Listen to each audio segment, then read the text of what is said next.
the future of the Great Lakes region. On behalf of the Freshwater Lab and Commissioner Precious Brady-Davis, welcome to Recycling for Data Centers and Quantum Computing as part of Chicago Water Week 2026.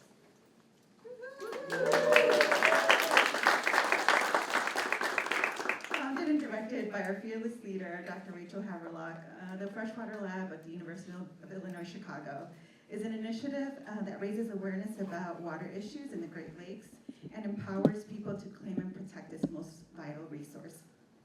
In 2025, the Freshwater Lab proudly celebrated 10 years of impact and collaboration. Over those 10 years, we've trained a new generation of Great Lakes leaders, led interdisciplinary research on water reuse and sustainability, and partnered with communities across Chicago through initiatives including Freshwater Stories, the Backward River Project, and Rio de Bienvenida, the Welcome River Project at the Canal Port River Walk Park. You can learn more about our work at freshwaterlab.org and via our social media channels. And please, if you haven't already, not right now, but after the panel and presentations, please sign in the sign-up sheets back towards the entrance in the right. And before we continue, I'd like to recognize members of the Freshwater Lab community who are with us today. So if you're a current or former student, researcher, collaborator, or partner, please stand up so that we can thank you. Don't be shy.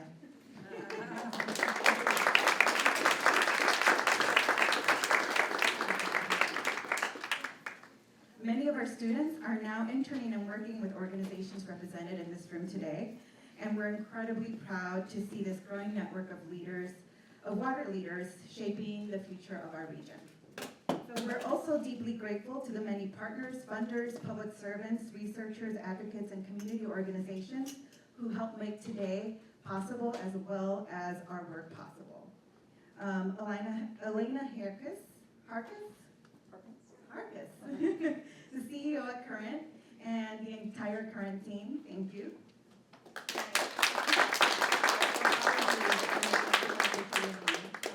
English is my second language. Dick Langen, former executive director of MWRD. Environmental Protection Agency, Region 5.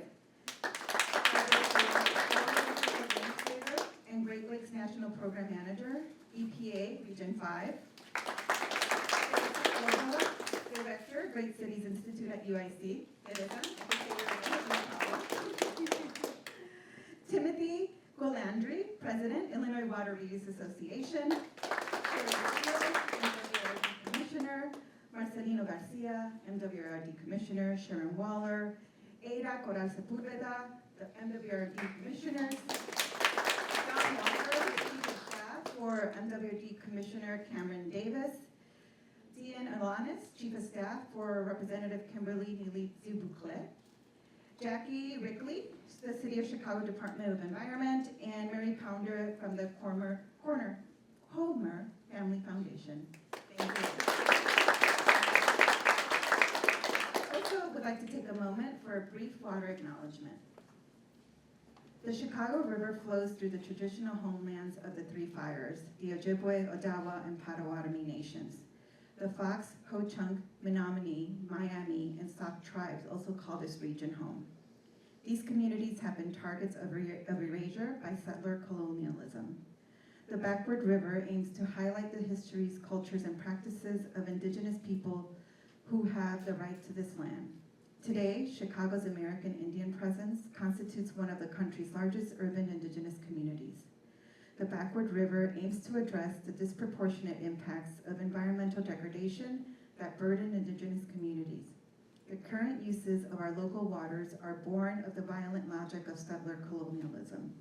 We collaborate with indigenous perspectives, which treat water as a vital artery in connecting trade, travel, and family.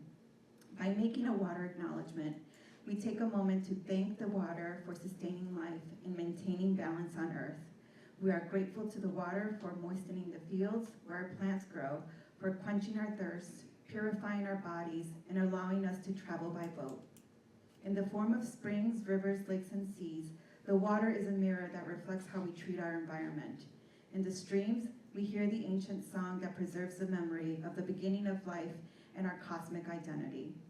Water also teaches us adaptability and fluidity, reminding us to mold to the circumstances and remain transparent, calm, yet strong at the same time. Indigenous communities have historically viewed the relationship between water and humans as one of kinship. Today, members of this community continue to protect water as a source of healing and to highlight the symbolic power of water that teaches us how to understand history and ourselves. So now, with that being said, we're going to do some quick housekeeping. So following today's panel discussion, MWRD Commissioner Erika Chavez will lead a community conversation centered around 3 key questions. What would it take to advance water reuse in Illinois? What policies, infrastructure, partnerships, and voices are essential? And what can we learn from established models elsewhere while identifying what Illinois can contribute moving forward? So you have the opportunity to participate in that huddle, or you can informally network with other participants and attendees here today. Again, make sure that you sign up or email us and complete the form by the entrance. We are provided refreshments today by Mars Brewery, so thank you, Mars Brewery, for the water and the beer. Bathrooms are located down this doorway here, all the way to the back. And thank you again for being here and for contributing your expertise, your curiosity, and leadership to this conversation. And now, it's my pleasure to introduce Timothy Gualandri, President of the Illinois WateReuse Association.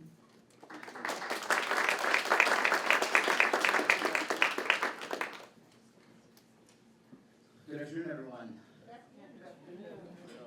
Thanks to Freshwater Lab for inviting me to talk today. So I'm the president of the Illinois WateReuse Association, and most people think water reuse in Illinois. Why? What's the purpose? We have lots of water, and I think that's the underlying barriers that people think reuse is for states that don't have water, that desert states in the West and so forth. But it's actually the opposite.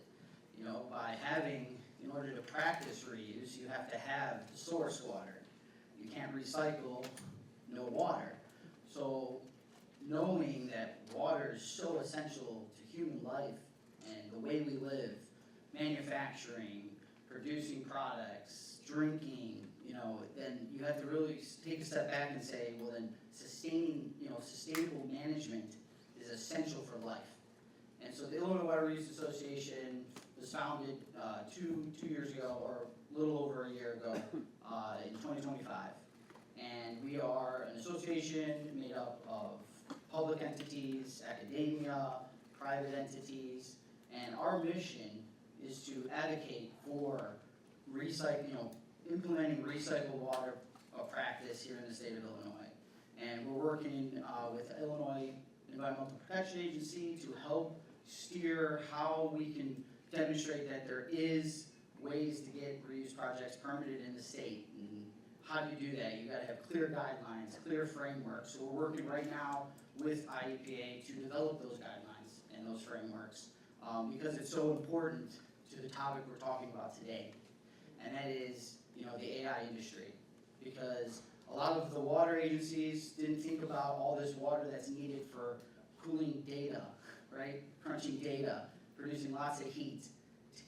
Takes water to cool that heat.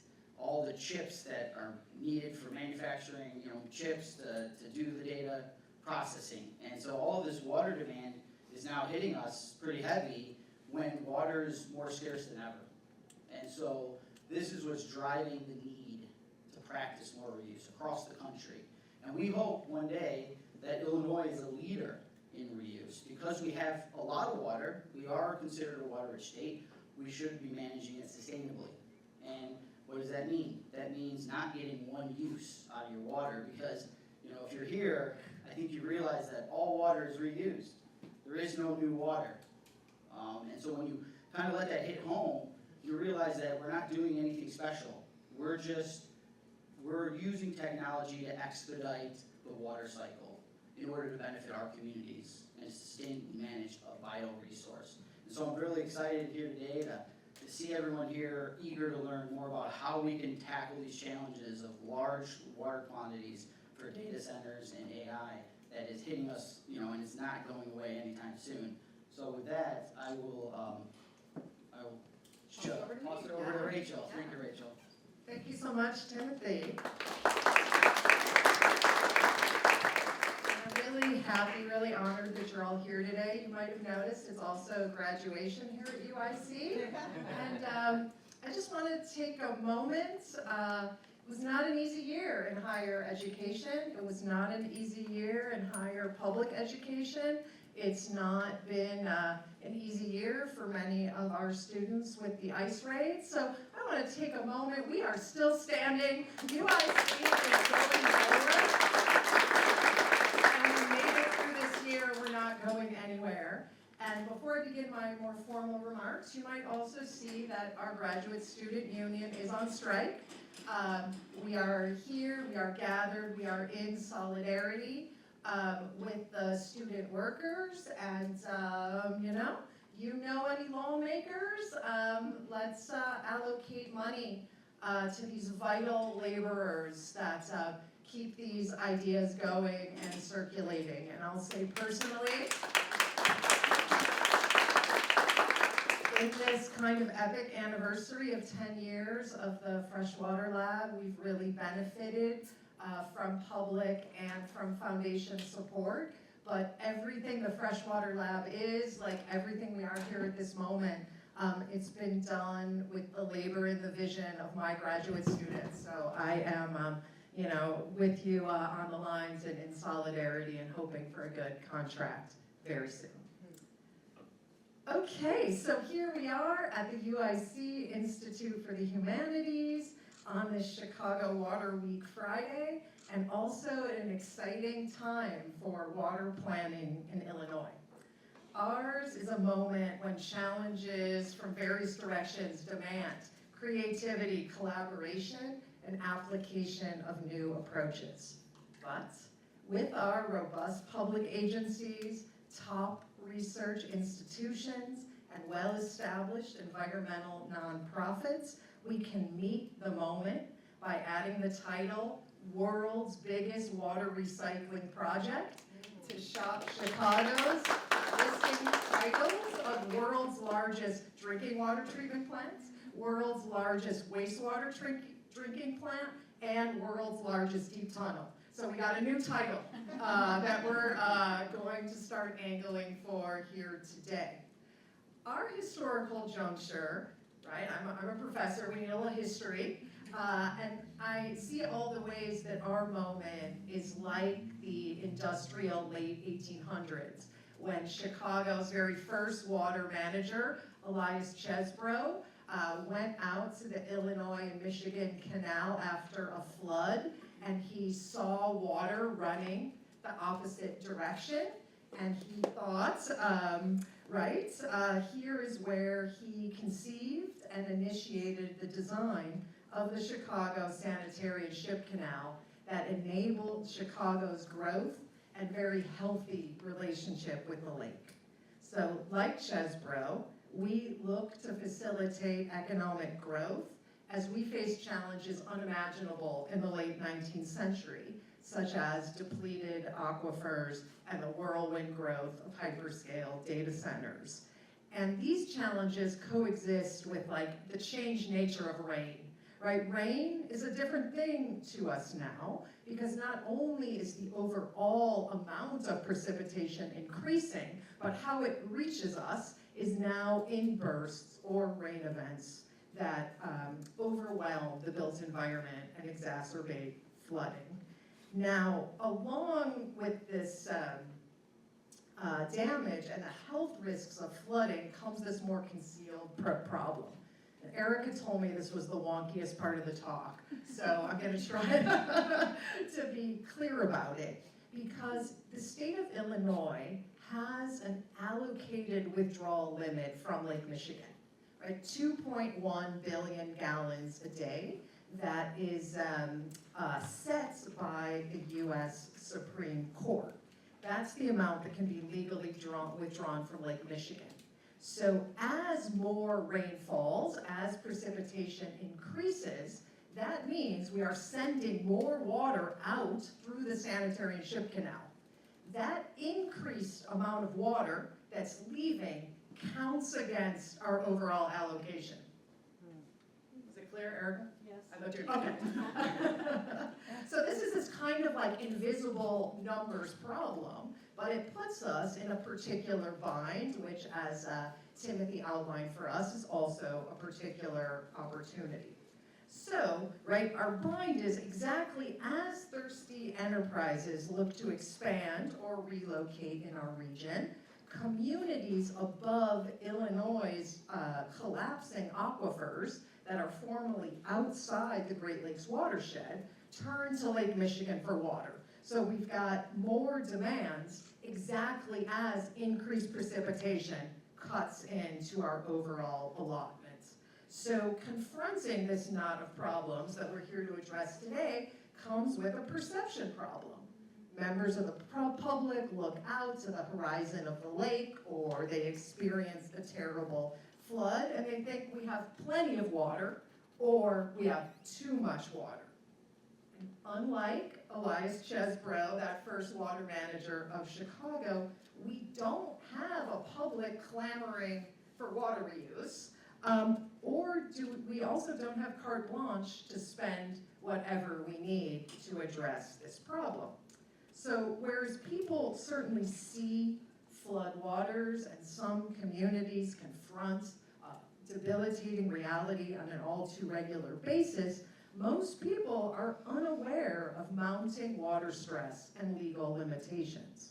So our pursuits of solutions and implementation in Illinois and across the Great Lakes must therefore go hand in hand with public communication and collaboration. Luckily, we do have solutions to address these compounded issues. We can move beyond single-use water, with the canal envisioned by Elias Chesbrough offering ripe possibilities for the 21st century. Water that is currently stored, treated, and discharged into the canal to flow out of state can be brought into productive use through water recycling. Water recycling or water reuse kind of means the same thing. It's an established practice across the globe and in other US states. So we have the unique opportunity in Illinois to transform the very idea of treating water as waste by bringing the billions of gallons that we currently send out of state into productive use. And unlike our sister states in the West, we do not need to recycle water for drinking. We can instead preserve our magnificent source water and supply recycled water to industry. This kind of industrial water recycling can address our current challenges while also providing additional benefits, such as reducing our carbon footprint and generating revenue where the public currently pays to treat wastewater. As we'll discuss today, there are many well-established forms of industrial water reuse. Some can be implemented immediately, whereas others that most benefit utilities and the public require some new infrastructure and some new thinking. Today, we're going to focus on data centers and quantum computing, not to single them out, but because this is the sector currently booming. But we don't imagine water recycling entirely tied to one industry, right? This is about getting ready for the growth and the booms to come as well. Data centers do present a particular opportunity because although they require high volumes of water, this does not need to be high quality drinking water.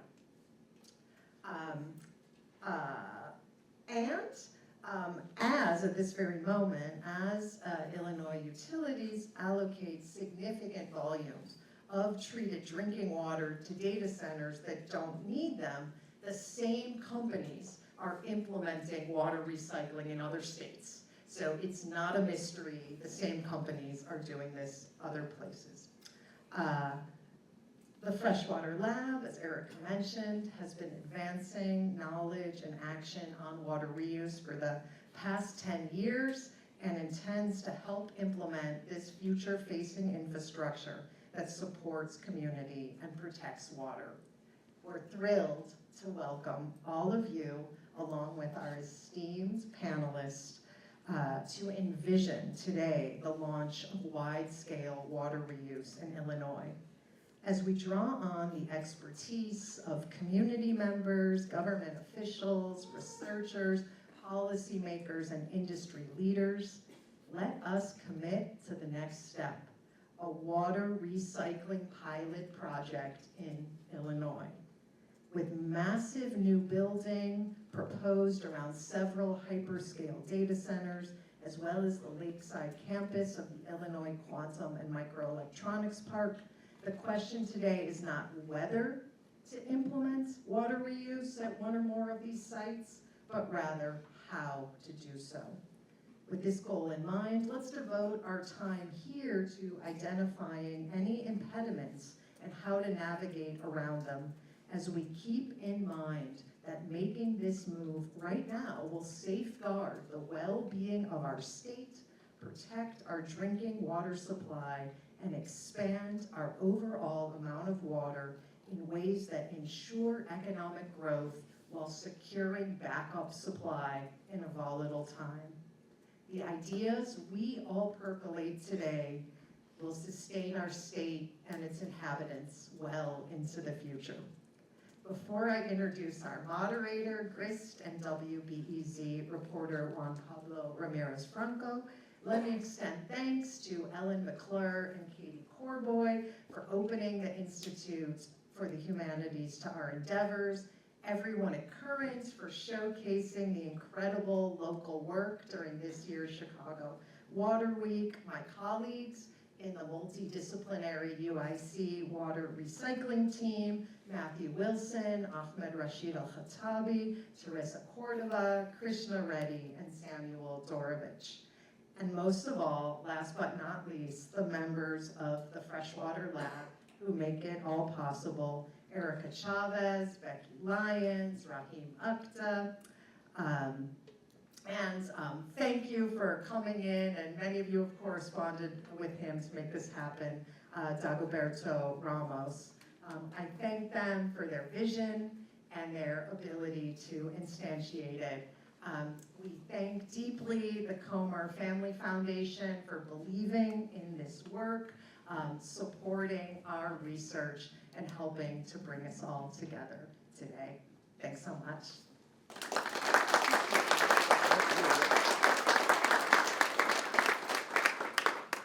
I'm next going to call up our moderator, Juan Pablo Ramirez-Franco. You might know his voice from WBEZ.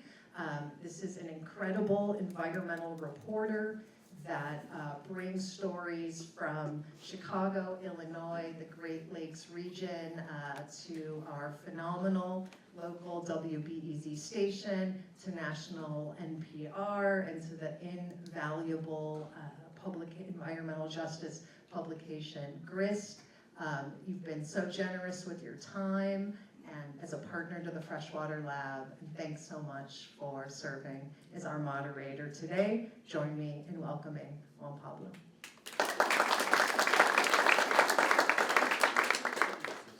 Well, thank you so much for having me. I'm so excited to be here. This is such a fun and exciting conversation. First, I want to introduce our panels. This works just fine. First off, we have Precious Brady-Davis. She sits on the Metropolitan Water Reclamation District of Greater Chicago's Board of Commissioners. She is the first Black openly trans woman appointed and elected to public office in Cook County history, and the first, not done yet, and the first to serve on the Water Reclamation District in the U.S. Next, we have Stephen Altman. He heads the Division of Resources Management at IDNR's Office of Water Resources. He works on regulation related to state water use laws.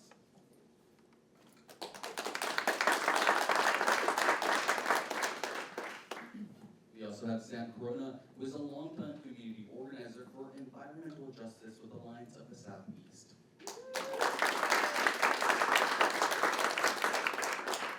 And of course, we have Rachel Haveline, who directs the UIC's Freshwater Lab, where she focuses on issues of water protection as a means of political reconciliation and climate change adaptation. Thank you all for being here. This is so fun.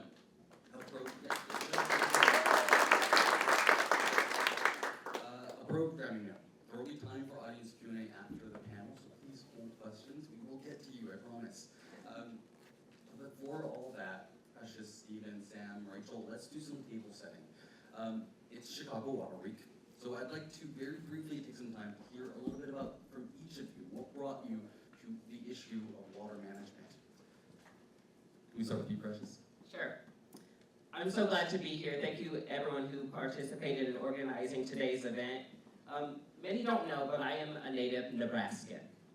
I was born and raised in Omaha. And being raised in Omaha, I've always had a natural relationship with the land. Growing up, there was a creek in my backyard. There was a ravine. And let me tell you, my grandparents would always tell me, stay out of the ravine. And you know when your grandparents tell you not to do something, what do? You go and do it. And so that was my first experience with water. It was a place where I retreated. It was a place that was a refuge for me. My entire career, I've cared about issues of diversity, equity, and inclusion. And in 2016, I was deeply concerned that Donald Trump won the presidency, and that election was literally swung on the back of coal country. And so I went to work at the Sierra Club on a campaign called Beyond Coal. Donald Trump appointed Scott Pruitt to be the EPA administrator at the time, and there were a lot of protections when it came to water that were rolled back with things like mercury, and it was just a hotbed of corruption.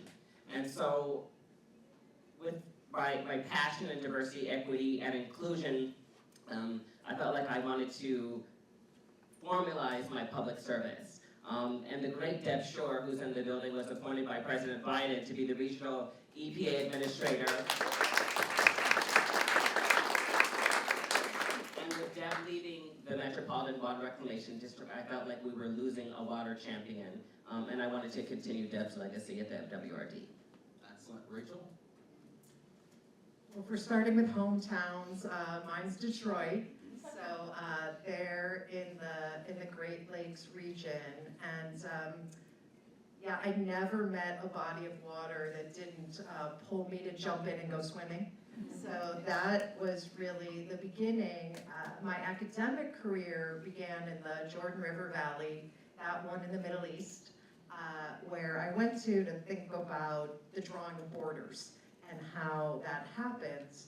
And the time that I spent thinking about during the time I spent thinking about the drawing of borders, I watched the Jordan River disappear. It's holy to about 2/3 of people on the planet. So when a river that 2/3 of the human beings on the planet see as holy is allowed to disappear, something's clearly wrong. And so, right, I guess like many others, I had an epiphany in the Jordan Valley. That really our way forward was going to be around collaboration, collaborating around protecting our water. I did, since we spoke a little bit about politics, when there were peacemakers in the U.S. Department of State, I trained to be one in the Middle East, how to bring people together in open conflict around water. It's not going very well, I might not need to tell you, but about 10 years ago, the idea became, what about doing some environmental peace building here around the Great Lakes? We're not in open war, we have a pretty stable border, but that decision that I made that time ago, I think really brings us to a moment where we have to find ways to collaborate with each other around our shared water and that we are seeing this very day, this kind of war around gerrymandered lines and people's right to political participation. So maybe it's a time to think differently, not in these arbitrary drawn lines, but maybe follow the flow of the rain in thinking about how we organize our political units. Stephen? Yeah, I guess what got me interested in water, and it's kind of funny, I was probably about maybe 8, 9 years old. I had a daycare that was right next to my house, and they had a sand pit, and a friend of mine used to jump over, and what we do is start building bridges and building streams through the sand and putting little bridges in and doing all that. And really got me interested in hydraulics. Then moved on, went to college, and I was trying to figure out what I wanted to do in college. And I went to school, was undecided, and I went, about that time, there's the floods on the Mississippi, got in at that time, and then I also got very interested in water resources. I had a particular professor I had in college that he's a water resources, and I was really interested in it. He was a funny guy, kind of somebody I could identify with, and it really drove me to work in water resources.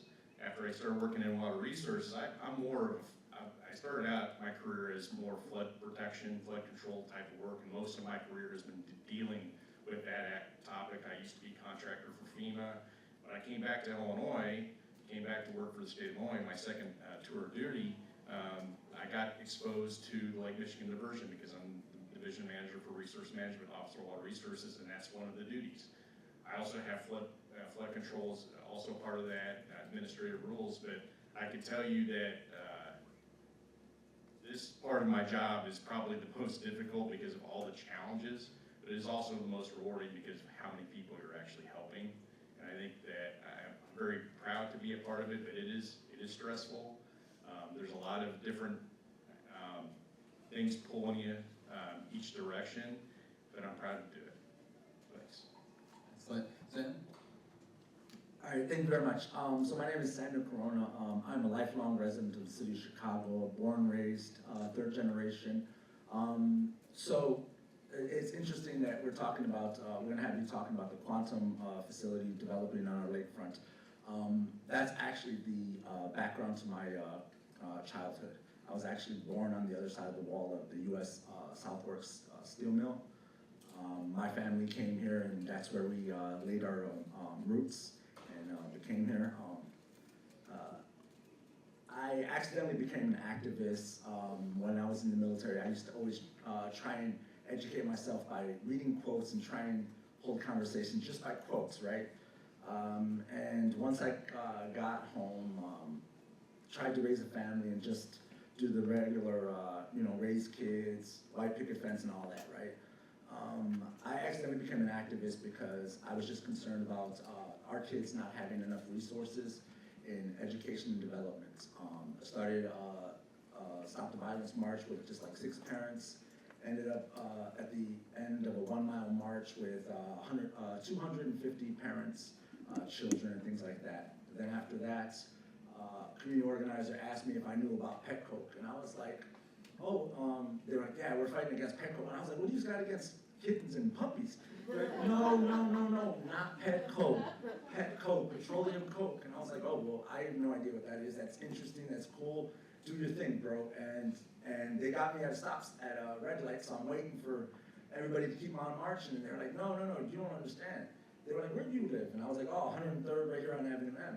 They were like, well, on 106th Street Bridge, there's a 40-foot pile of toxic soil, and that's what that is. And then they were like, we have asthma rates in our community higher than mostly anybody else, and we believe that's the reason why, because things that come along our shorelines.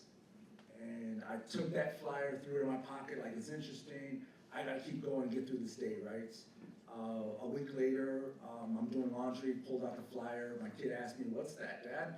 It's like, it was about the guys from the stop sign when we were over there talking about Petco. Oh, the puppy and kitten people? Yes, but no, right? And I was telling him, and he's like, oh, well, I'm reading some of the words that they're saying, and he's like, asthma. He's like, well, what's that? I was like, that's when, you have problem breathing, stuff like that. He's like, oh, oh, so that's like when Vivi's outside and she has to come in because she can't breathe and she has to sit on the couch and just can't come out for an hour? And it dawned on me, I never had asthma, I never had bronchitis, their moms never had it. Why are my kids having this? Is it because 3 blocks away that Petco stuff is right there? So I joined that and I just kept on wanting to know more what's on my river. I got involved in community organizing, and then I found out that our community is unique because we are overburdened with environmental injustices, because we had historical steel mills along our river. So, you know, if we want jobs, we gotta sacrifice our community, right? So that was a common term that was always used in my community. And as I started meeting a lot more people and understanding what's at risk and realizing that our lives are not worth risking for temporary jobs when the industry comes and plants their roots into our community and poisons in our waters and our air. And it just, while I was having a conversation and talking about my kids, one quote that just popped up, and it's been just the leading gasoline to my engine. And the quote is that this land is not given to us by our forefathers, but it's borrowed to us by our children. So that means that my job in this world is to hand off the conditions of this world better than what was handed to me to my children. So closing out the only landfill at the lake in the city of Chicago, and fighting the Army Corps of Engineers and finding another toxic landfill to put historical dredgings, because the Calumet River has to be dredged every 2 to 3 years because commerce needs to come through my community, because we have waterways, rails, and the expressway. So materials need to come in and out of my neighborhood. And the reality is until, I gotta keep on fighting, because as a working community, we don't know about what's at risk until the decisions are already made. Industry comes into our community and we don't realize what's at risk. The general iron issue was the one that made a lot of our community understand what's at risk, because that community that was getting rid of that auto shredder and placing it into our community, the life expectancy from that community to our community is between 13 to 17 years. And that's before they even set up operation. So that means that when we go out there and we protest and we say that when industry is allowed to come into our shoreline and set up a shop, it's literally a nail in the coffin of our community, because life expectancy is being shaved as industry is allowed to start up in our community. And I could go on forever, so let me just, coffee got me. Data centers, which are facing this wild amount of backlash in Illinois, but also across the country. So before we talk about data centers as a sort of foregone conclusion or even inevitable, I want to ask each of you, do we need data centers?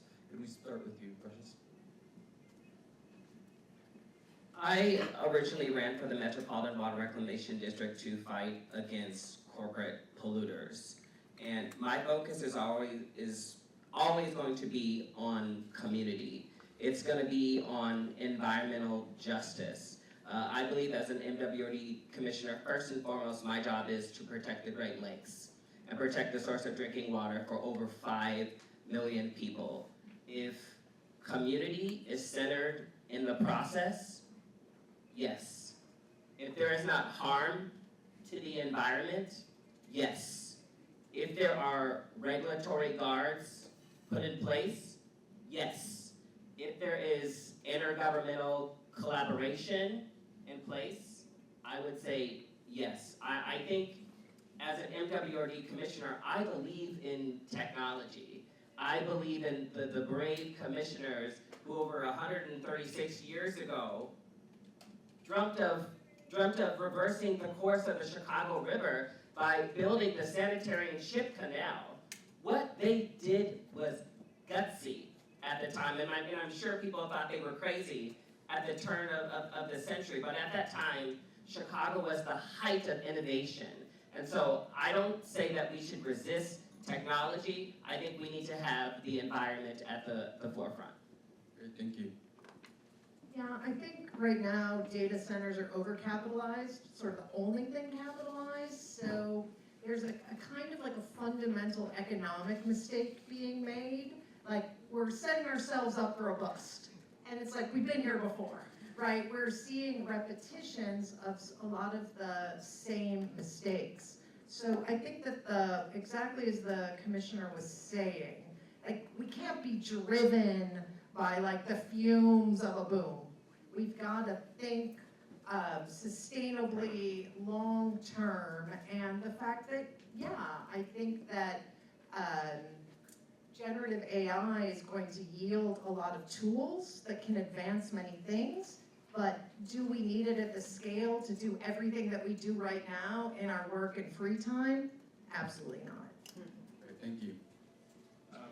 I'm dealing with it a lot on kind of a regulatory perspective because I deal with Lake Michigan, and you know, we've gotten a lot of proposals wanting to use Lake Michigan water for data centers, and you know, one of the things that we talk about is we have a diversion, and we also work with the other states as well. And when we start having entities wanting to come up and say, hey, we want to use, we want to build a data center. I'm like, well, what's your water source? And they come and say Lake Michigan. We can't necessarily say no yet, but we discourage them from doing it. And it's just like, look, it's, if you're going to get, if a lot of these communities that have an allocation, we're like, look, we're not going to augment. Try to find another way, because it's a door that we don't want to open. And I think, in the last probably 3 years, since this has really been kind of more of a hot topic, I think that communities are starting to understand, but we're still concerned. Now I go to my experience, I'm from Central Illinois, I've got family that are in agriculture, and I have a particular uncle that he's very interested in this because he owns like 2,500 acres in Central Illinois, and he goes to a lot of these meetings in my county, and they're talking about putting in a data center in my county, and he gets in there, and whenever he has a meeting, I get a call on my phone, no matter what time of day, wants to ask me about what's going on. So we have a discussion, and then he'll give me the background. I'm like, yeah. I'm like, there is groundwater there, but probably not the amount that they would need. And just be patient. But obviously he has strong feelings. I do have, I feel that it is moving too fast. I think they need to be, a little bit more cautious about how much we use the precious resources we have. And I know, at least in my county, there is a lot of opposition to it. So I'm just from that standpoint. And we've looked at, how can we regulate that, but it's like it gets a little complicated within the diversion. We're talking to our attorneys right now about, looking and say, hey, you can use so much. If you've got an allocation, we give you an allocation, but, can you use that as a justification for increasing your allocation? I would say not.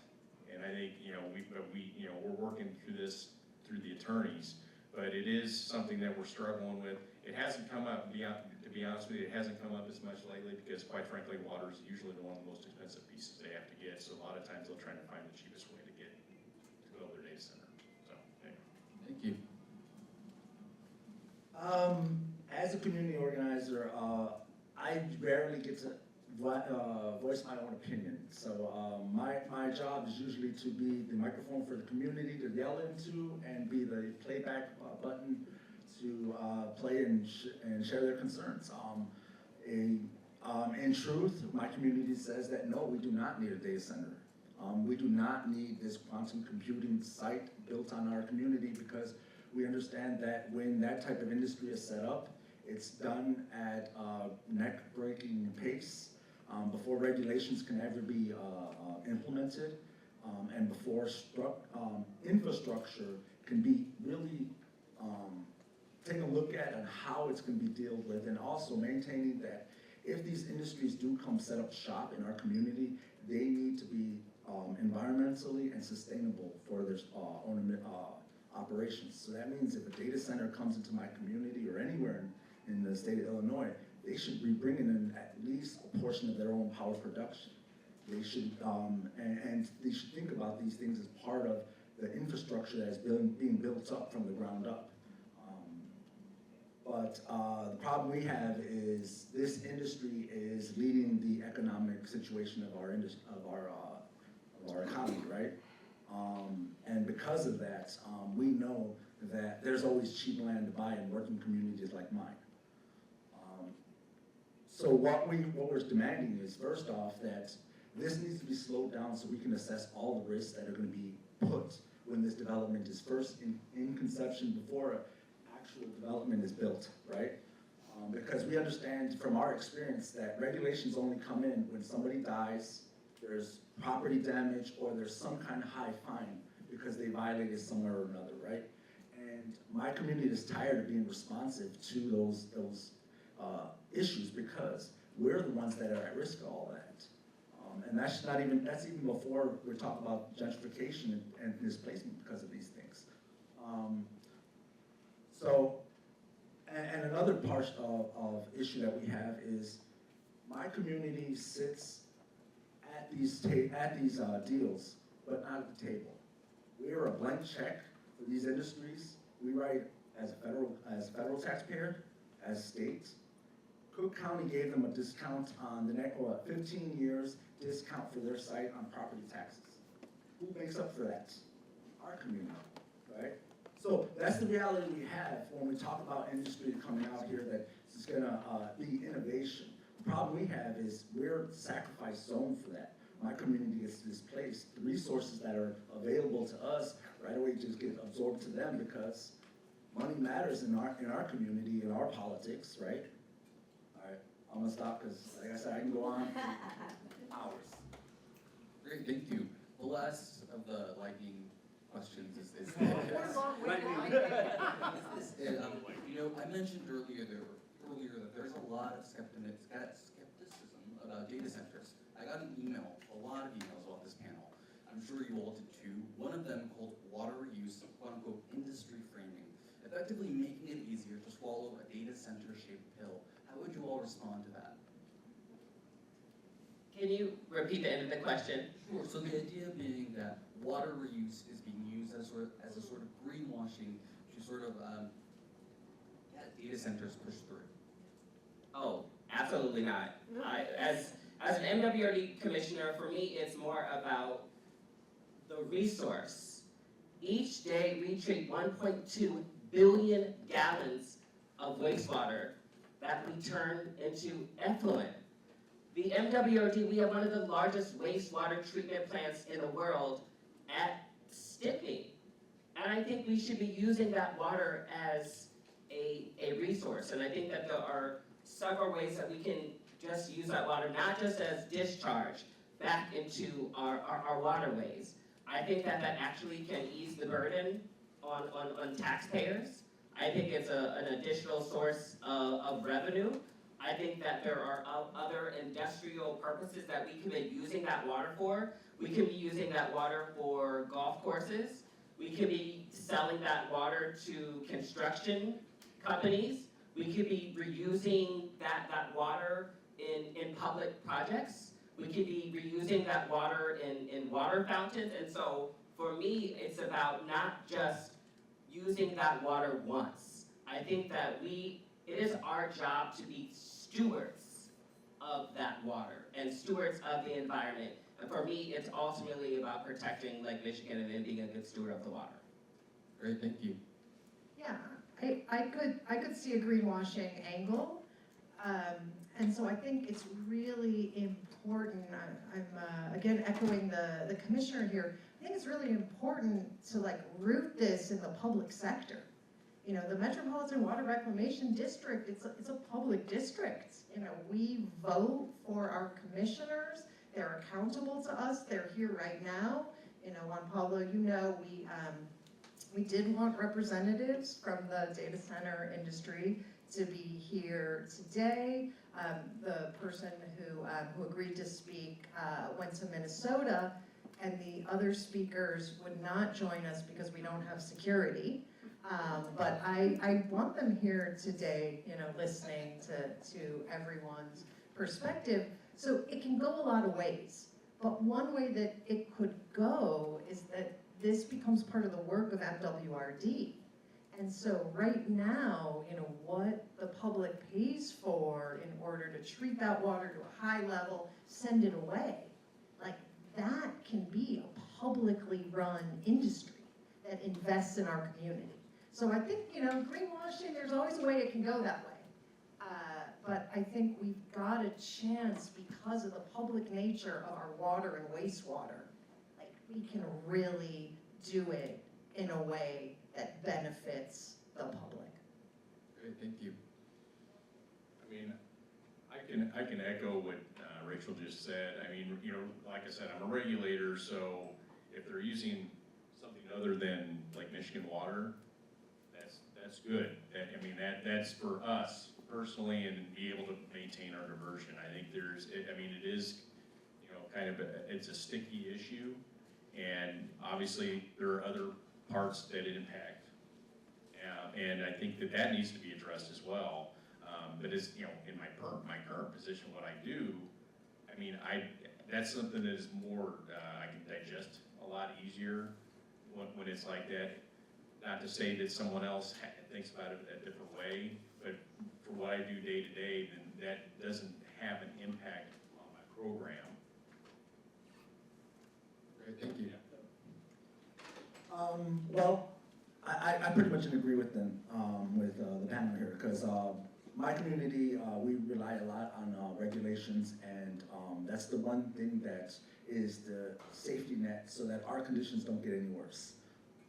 And it's why we advocate to working with different government agencies and federal, state, whoever are the regulating agencies, because we want to make sure that this environment there's only one Earth, right?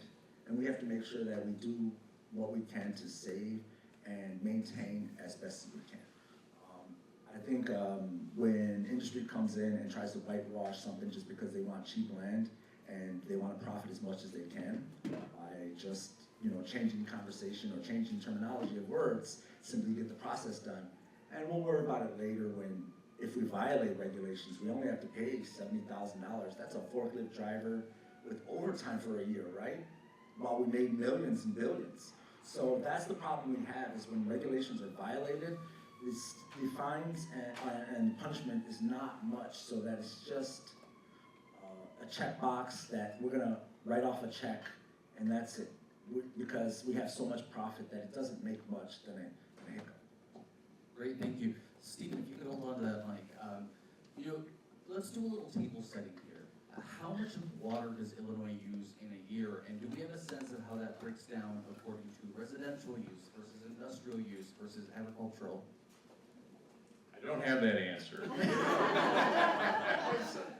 I can speak to the Chicago area. I know our last completed year with the Lake Michigan diversion, which was 2019, which it does take a few years to complete a year. It was at 3194, which our diversion is 3200.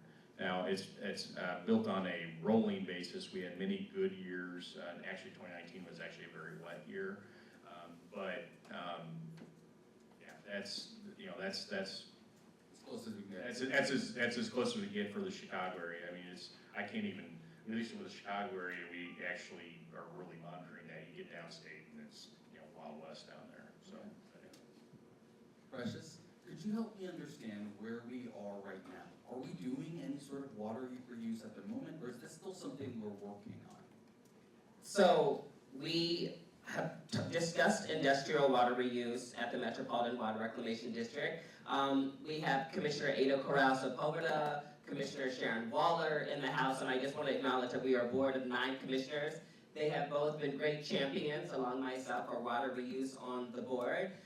This July, we did pass a resolution supporting water reuse, which will initiate a pilot study in Cook County. I can't tell you, I can't read you into what those pilot studies will be. That is confidential at the moment, but there will be a couple water reuse studies and projects that will come forth in the near future that we're very excited about. Excellent. Rachel, we have a pilot coming, it looks like, but can you broaden the picture for us here? Where has water reuse already taken off?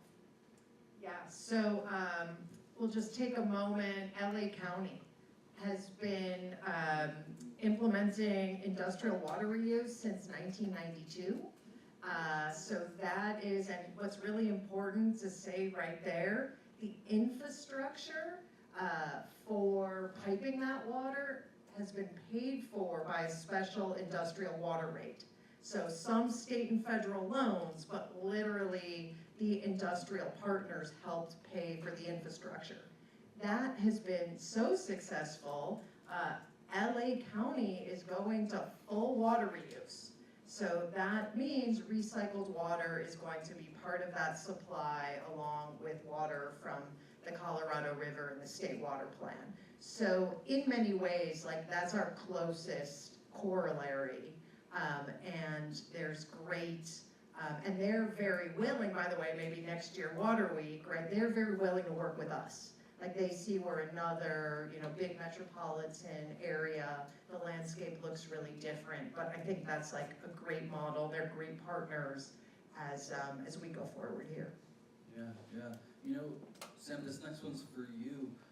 You had a front row seat for the development of a data center, really a supercomputing mega situation on the old US Steel site. Can you talk to me about what that's been like, but specifically, what are the sort of water-related questions you've had for that development, and have they been answered? So we have a lot of concerns about that site. First off, because 80% of that land is infill, so it's not historical land that was just there, right? So when you first start off with infill material and then you start to lay toxic materials and soils on top of that, we don't exactly understand how it all weighs out, right? Because it's not uniformity across the land. The problem we have with that is, first off, it's a private site. So we are not allowed to know when buyers come in what the environmental conditions are of these things, because non-disclosure agreements kind of hinder a lot of what's at risk. But we know that site has been in use of industrial operations for well over 100 years. And the Environmental Protection Agency didn't start in existence until what, 1970?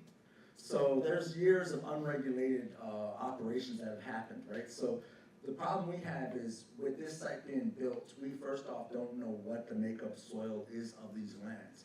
And now we're talking about take uprooted soil to start building on it. And not only that, we were just gifted 13 acres of lakefront park. Steelworkers Park is part of our community reward for fighting the other developments that never take weight on USX. So our problem is when you take into those factors, we don't know what's going to go in the air when you start pulling up soil. And City of Chicago, we knew when Petcoke was when 15 miles an hour hit, Petcoke went 3.5 blocks. What is this stuff doing when it's maybe lighter than Petcoke? How far is that going? Being on the lakefront and then being blown across across our neighborhood. We've got two elementary schools located less than half a mile away from the store, away from the fence line from that. As a matter of fact, one is less than 300 feet from the developer's fence line where they're trading at. So when we have air like that that's going to be at risk, and we have youth, which are one of our most vulnerable populations, that's one of the reasons why we say that we cannot rush these things. The USX quantum computing development site needs to stop, slow down, assess the risks that are going to be, that the community are vulnerable to, and then let's try and find a safe and sustainable way to move forward with this. Because reality is we can't stop it. We know that when industry wants these things to happen, and when the top, I think 5 or 6 companies are driving this whole economic system by just quantum computing, selling back computing and investing in each other, that's an issue. I'm sorry. Stephen, we've heard a lot about this ongoing sort of data center gold rush. Companies are looking to build data centers all over the place, but Illinois isn't exactly new to data centers. One of my first big stories actually was back in 2022. It was about a Facebook data center being built near DeKalb. And according to recent data from the University of Virginia, Illinois has the most data centers of any of the Great Lakes states, not far off from about 120. Now, what do we know about these data centers? For example, how much of Illinois' water do they use a year? Honestly, I can't answer that question right now because I don't know the answer to it. I think, like I said, it's like when we get into the Chicagoland area, if they're using something other than Lake Michigan water, it doesn't come across to us. And I think, you know, I mean, for example, I attended hearings about this with regard to data centers at ICC a few months ago. And there was discussion about a data center that I didn't even know about that was up in Lake County. And it was, the fact is that they were using recycled water. So, you know, they never were a blip on our radar with that. And I think that, you know, that's something that, you know, isn't being seen is that, you know, there are different ways they can get water. So we don't necessarily know. You know, we know if we hear about it coming down the line, or if they're wanting water from Lake Michigan, or we want to do a withdrawal from a river, lake, or stream in Illinois. That's when we find out. You know, it's because that's what we measure. So, but yeah, that's the answer to my question. Yeah, and I just follow up on that. I suppose, do those 120 or so data centers, do they have to report their water usage to the state or no? There has been legislation that has been introduced this year about doing exactly that, and where it's going to be delivered to. Some of it could be delivered. Is proposed to be delivered to us. You know, like I said, we're still working through the legislation. So I mean, that is a step in the right direction because we really do need to know that because we're getting questions like this, and you know, the facts are there in some places there are a lot of different ways they can get water. We'd know about it if they're getting it from Lake Michigan. If it was like, you know, for example, you know, the Muhammad Aquifer downstate, we'd definitely find out about it then because that's a very active group. But you know, a lot of communities, it's like you know, that community has their own community water supply, and they're providing it. They may be doing it, and you know, we wouldn't really have much of a say. I mean, it is interesting that we do have some data centers going in very close to where I live in some of these smaller towns. And like you said, it's you know, there's kind of the balance of the leaders wanting to bring more money into their community, but at what price? And then what I'm seeing, especially around where I live, is that folks are empowered in that area to really protest against this. So going forward, yeah, I think the biggest thing is that, you know, like I said, we're having legislation. It'd be great for us to know about this, and there's several legislators have had foresight to actually propose legislation like this. Great, thank you. Rachel, you know, seemingly we already have over 100 data centers in the state using an unknown amount of water. Do we have a sense of what kind of upgrade those facilities would need to have to use recycled water versus drinking water? Yeah, so you're saying the ones already already functioning. I mean, there's a couple distinctions. So a kind of traditional data center does not use the volume of water of generative AI. So, and the other kind of distinction to make is that it's easier to build new infrastructure with new builds. So our approach on the water recycling team has always been, you put, right, the new systems in the new build, and once you've got kind of proof of concept, you've established the best technology, then we think about retrofitting. So, you know, going forward, I think it's the ones we're building now. Like, those are the ones not to sleep on. These are the generative AI hyperscale centers. One more thing I kind of want to throw in that doesn't seem connected, but we are in the process. City of Chicago is building a pipeline of treated drinking water to the Grand Prairie Water Commission. Joliet, above a failing aquifer, we've got people in our state who need drinking water. They should absolutely receive it. However, we're also seeing that that's where the state's largest data center is going to be under construction. So, right, it's not only the new builds, the new data centers that need to be on recycled water, but as we're building out infrastructure to these communities for a 100-year span, right, we need to think about, right, another pipeline coming with that effluent that serves them as well. So the kind of new build is not just the data centers themselves, it's thinking writ large about bringing water recycling into our supply in ways distinct from Los Angeles but parallel. Yeah, Precious, are there any sort of legal or regulatory barriers that currently prevent or discourage data centers from using recycled water? So the Metropolitan Water Reclamation District, that's not under our jurisdiction. That jurisdiction lies at the state level. And I want to go back to this conversation here, talking about technology. And so one of the things that I was hearing, I don't think people realize that MWRD commissioners that we run county-wide. And you have to get an exorbitant amount of petitions to get on the ballot. And when I was asking folks to sign my petition for MWRD, they would say to me, do you support quantum? Do you support the quantum site? Do you support water reuse? And so I think part of this is also about how many times is that water being used, right? What kind of system? Is it a closed loop system? What is the kind of system that is going to be used at, let's say, quantum or said data center? Also, as the regional sewer authority, it's about what is being discharged.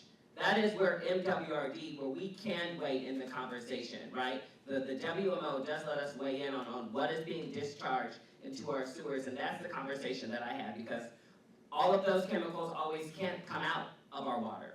That to me is another type of corporate pollution, and those people should be held accountable, because that also it costs our system. It's costly system upgrades, and those charges will be put back on taxpayers. It's also about energy costs, right? And I think those are the other issue that I care about, the quantum side. Will that raise the cost of energy? Will that transfer to the homeowners? And so for me, that's something that I was telling people why I care about water reuse so much, and in particular, with the quantum site. Our Calumet plant is not that far from that site. And so that is what I'm going to be looking at as quantum comes online. And I think it's important to know about the transparency. As you've heard on this panel today, you've heard a lot about we don't know how much water, right? Like, just let that sink. Let that sink in. We don't know how much water these data centers are using. So those are some of the questions. You should call your state rep. If anything, you should call your state rep. We need to know how much water these data centers are using. We need to know the technology. What is going to be, from my research, they're going to be using a closed loop system. They've also have looked into geothermal energy as well, but that's what I care about most. I think ultimately we need to find out how much water is being used and being good stewards of that water. Yeah, Stephen, I'd like to hand this question out to you. Are there any sort of legal barriers, regulatory barriers, discouraging data centers from using recycled water in the first place? And who has the authority to address that? Or is this a problem of price signaling? Well, I mean, there is a movement to have reuse water in there. It's like the big thing is that who's going to regulate that? And that hasn't really been determined yet. And, there's been some bills out there. Obviously, because, it'd be great if EPA was here. They'd probably be more qualified to answer this question than I am, but apparently there was an attempt. So, yeah, I can't really provide, I can answer questions in my own sphere, but it's like, you get over them, because really, for me, I've always looked at reuse as a great thing, because it could take some stress off of our emission conversion. And that's me personally. That's not coming to EPA. It may be a big issue about how they're going to make rules for it and all that, and it could be a big challenge. But there were several bills this year proposed that we reviewed, and we weighed in on a lot of this. And I think it's a lot of these types of questions that we're having before are kind of being resolved. It's like we get some legislation passed, then it'll be a clearer picture for us. Because I mean, that's kind of what's happening, is we're just kind of wandering around in the dark right now on a lot of this. And we have a definite answer, we can give them a definite answer, but a lot of this other stuff is like, I don't know, what are we doing? You know, Sam, can you talk a little bit about where you see community benefit agreements and sort of local workforce commitments fitting into the conversation of like, do we get these data centers off the ground or not? Well, community benefits agreements in my community is vital. The fact is that we are at the negotiating table without a voice. We pay through our property taxes, federal taxes, state taxes. We have an unlimited supply when we want industry to come into our community, but when it comes to protections of our land and our health, that's becomes second. We'll guess when it comes to the future for that. And one thing that I also want to tap into is that was said on the panelist here, is that we understand that sometimes we can't fight development. We understand that it's an uphill battle and we have to fight, but we have to also understand that sometimes it's going to get built with some concessions. One thing that we first off would like to come to the table and at least let's have truths, right? The problem we have is the development has not even told us whether they're going to be using water from the lake or the river, whether it's going to be a closed loop system or an open loop system. At one time they were saying, well, you know what, we're going to be relying a lot on helium, so we're going to not use as much water as before. And that was just a conversation that was said once. And every time we've been trying to meet with the developer just is not willing to meet with us. And that's the problem we have is, they'll meet with all the politicians and things like that in order to get the sale gone through. But the people that are most at risk, we most times are on the outside, on the other side of the fence. And that's one of the reasons why we've been organizing and trying to push for it, because no community in Chicago should be a sacrifice zone simply because the billionaire class sees water is cheap right here, land is cheap right here, and let's get it done before anybody realizes what's getting done. And so, I love what MWRD does, especially by the Calumet plant. Their anaerobic digester is one of the recycling. As a matter of fact, we had meetings with some of the commissioners when they first were in development of the anaerobic digester, because the fact is we were pulling out recycled water and compressed natural gas, right? We were producing our own actual power source. And I'm just amazed that because something like that can be happening there, why can't we see that the new turn of technology that's going to be leading us into the next Web3 development stage or new AI models and all of that, why can't the technology be implemented in the infrastructure when these buildings are built out, right? And utilize these things, understanding that maybe things can be reused for power source and consumption. I would love to see some sites being built with zero refuge leaving these sites, right? Everything has cradle to birth is on site. But I'm a dreamer and I'm an environmentalist. I know it's possible, but I know that we got a long way to fight. It's possible. I do think it's possible, and I think that's one of the things about being an elected official. I get to use the power of my bully pulpit, and that's one of the things that I will be calling for when it comes to that site as in my individual commissioner capacity. I will and have advocated for green infrastructure on that site. That is a community that is extremely prone to flooding. So I do think that they should have permeable pavement on that site. I do think that there is expertise when it comes to native grasses that the MWRD can consult on that site. And so I think that needs to be woven part into the community benefits agreement, right? How can you be a good neighbor? You can be a good neighbor by addressing flooding in the local community by the technology that you put onto the site. So I appreciate you saying that. That's something that I've been saying and that I'm advocating for as well. So you can hold on to that. The argument today is that water reuse is a real safeguard against the increasing demands on our water resources by data centers. But what's it going to take to get it done right? I think one of the things about being a public official, and we actually just had this conversation yesterday. Did we, Commissioner Krasnopova and Commissioner Waller? We just had a conversation yesterday about jurisdiction, about who does what. I think that there is such miscommunication or lack thereof about who owns what. Like so many times so let's say someone's basement floods in Chicago. The first person, who thinks MWRD is responsible for that? Raise your hand. If your basement floods today, if you think MWRD is responsible, raise your hand. I'm in a room of water people, so you all know it's not MWRD. That's on your local alderman, right? It's about the pipes that come to us, right? We are the retention, we are the reservoirs, right? So that's on us. And so to answer your question, first I think it's about the will. I think there needs to be courage. I think that there needs to be intergovernmental collaboration and a task force created. That's something that I've been saying as well. I would love to see a task force created on this.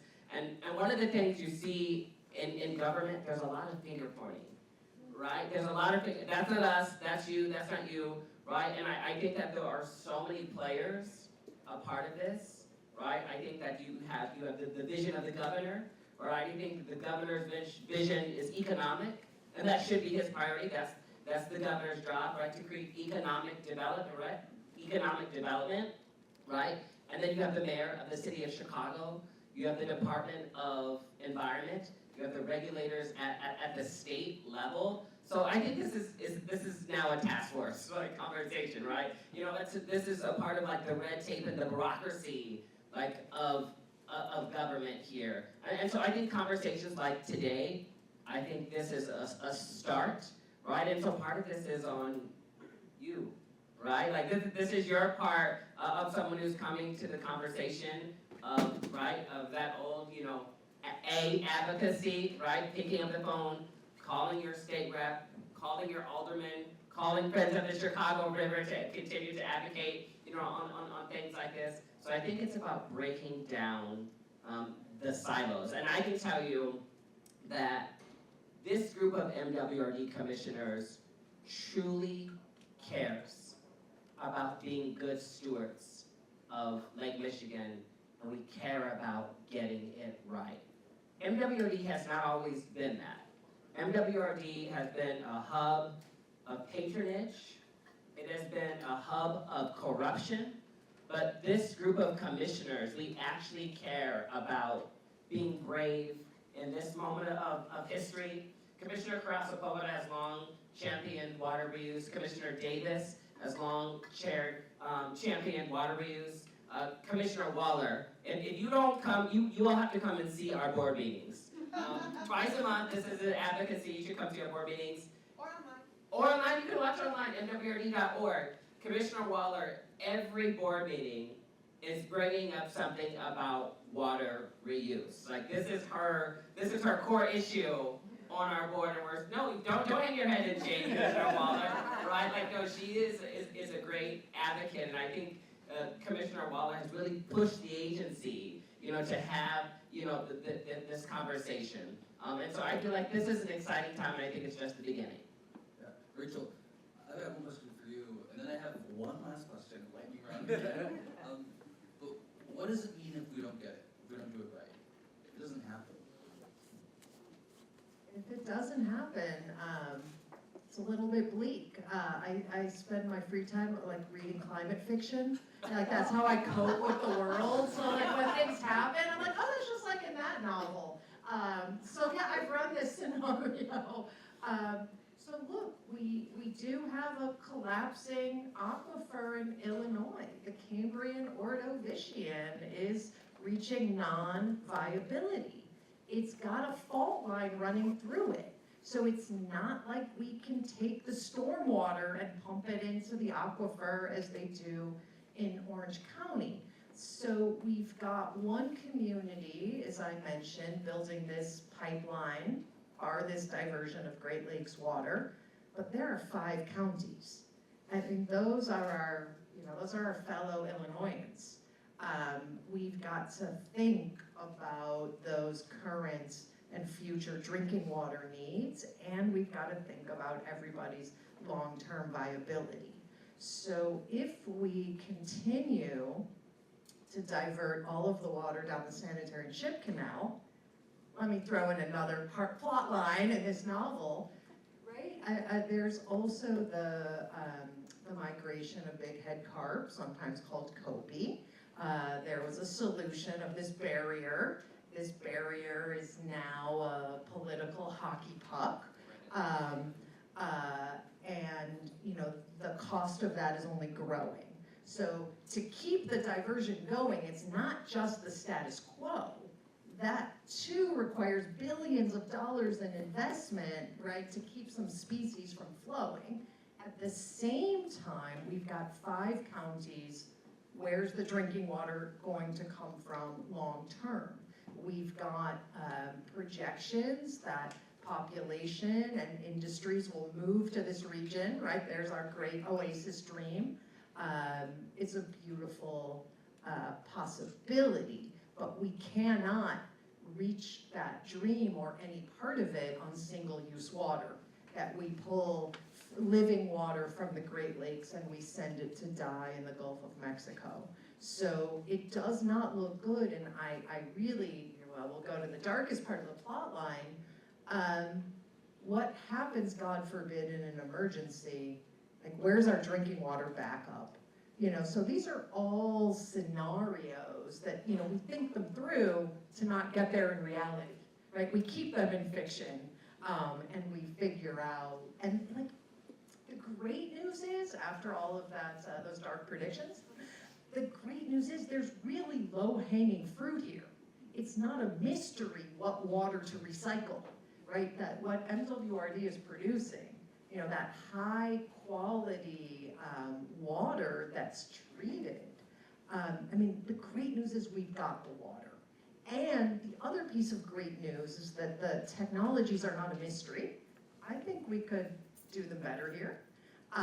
But it's not a mystery. These are things going on across the world and across our country. So there are many, many very close off-ramps to avoid that kind of stressed and scarce future. Great, thank you. And I had no idea. I could never have guessed invasive carp was going to come up during this panel. I got him in. I got him in. This is one of those lightning round questions, and I want to revisit that first question, or at least the first hard one, about how whether we need data centers or not, but reframe it a bit. You know, how does the water use footprint of these giant buildings reshape the terms of the public debate about siting, demand management, and the future of life in the Midwest, but on the Great Lakes? Stephen, do you think you could start off? Whoever, really. That's a tough one. I mean, I think that there is some data out there right now. I know, looking at in some of these groups that the state of Illinois participates in, the governors, Great Lakes governors and premiers, and there was a lot of discussion about this when we met last summer. It was in Chicago this year about how states are handling it, and it's like everybody's kind of doing it differently, but kind of the same. I know Ohio's they've got some good stuff they're doing in the Columbus area, but yeah, long term, it's just like I feel like we're dealing with the now, and trying to get our feet under us so that we can really understand, because this is really moving quickly, and we've been talking internally within DNR about what do we need with regulation. Quite frankly, there have been several bills this year that are really pointed at that, about the regulation and being able to provide the information to that. So I'm encouraged by that. But I think this is going to be part of the status quo, and we're going to be our intelligence is emerging on something like this, and I think just being aware and asking these questions, ask them of your local government person, and if it's a state representative or something like that, because like I said, it's like it is on their mind, and a lot of this, what they do drives what we do. So So it's like a lot of these bills this year were pointed towards us.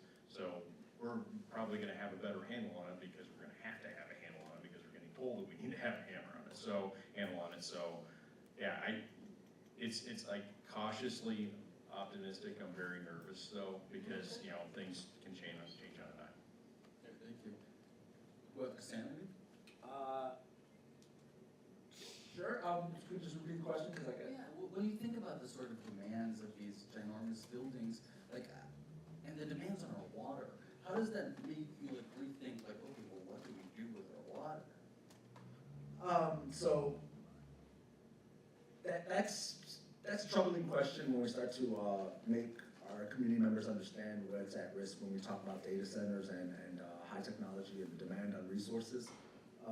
When you've grown up all your life on a lake shore and you see as big as the Great Lakes are, you think water is endless, right? And then as we grow older and we start to realize the effects that our technology and our world has on the impacts and the resources we have, it's troubling, it's shocking, and it's quite scary at times. So, that's why, like, I think we advocate as best we can for regulations to be tightened. I find it troubling that industry and technology, when they talk about innovation and selling of their products and profitability, they look at the turn of technology and how to implement that. But when they talk about the footprint of their existence, the technology is stuck in the bust of the Industrial Revolution, right? We're still thinking of, when we talk about waste materials, we dig a hole and let the next generation inherit that problem. We need to apply technologies to problems that we've already been inheriting and stop creating more. We need actual regulations that make these industries answer for what they do and the resources that they're going to request, and make sure that before they turn on that tap, that there is a plan for them to be sustainable and they don't have to keep on removing what should be a right to every American. You know, water is a right, it should be a right, and it should not be guessed on whether we should have the ability to have it or the industry has first choice at it. And I think, you know, we need to look at, you know, end use needs to, you know, we need to squeeze out every drop we can of recycled water. Anaerobic digestion is just one thing that, you know, MWRD brought to me, and, you know, I've been trying to follow every single trail that I can about how to, you know, keep water safe and as a resource that's plentiful for our communities and the next generations, because it might be limited on how far the generations may go to have access to that. Good, thank you. We have time for just one last answer. Could you take a hit at this one, Commissioner? This is such a big question. Okay, I just wanted to say that. And first, I'm gonna throw y'all way left. You know, I first think about Daniel Burnham's vision for the lakefront, of the lakefront being open, accessible, right? Like, what is the vision of the lake, right? And I think a lot about my children. I think about the first time that I saw Lake Michigan at 16 years old as a little person from Nebraska, what that meant to me. That, to me, was the reason I moved to Chicago in the first place. And I want future generations to be able to have that experience, but I also think about, you know, the balancing of the budget. Chicago has a lot of fiscal issues, and I know as the mayor is looking at balancing his budget, I'm sure he's looking at water and filling a plug in that budget. And so I think that is the very real part of this conversation, right? Like, I think you have the advocates a part of this conversation.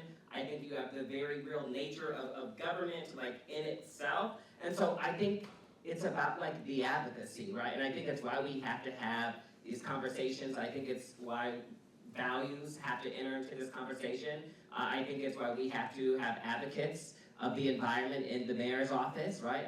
Budgets are visionary documents, right? I think budgets are a vision of what we believe, right? So I would advocate to the mayor, you know, what is the, you know, part of this, what is the governor's vision. You know, the governor is an environmental champion. You know, some of this lies at the state level, right? And I keep going back to the intergovernmental part of this, right?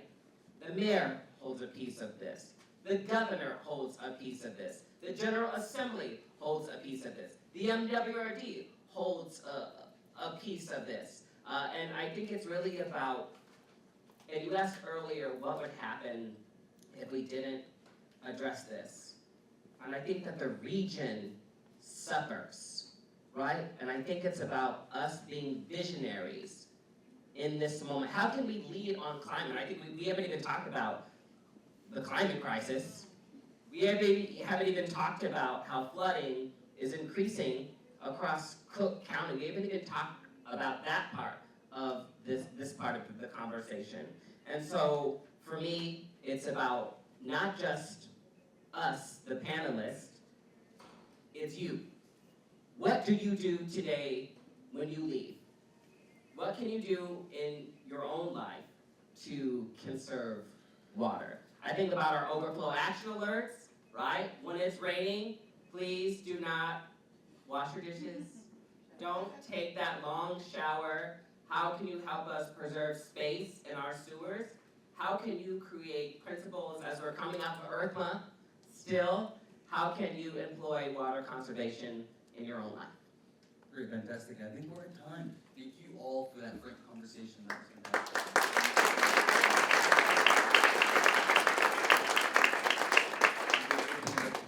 Thank you, yes. We have about 10 minutes for Q&A. Perfect. State your name, who you are, and what your question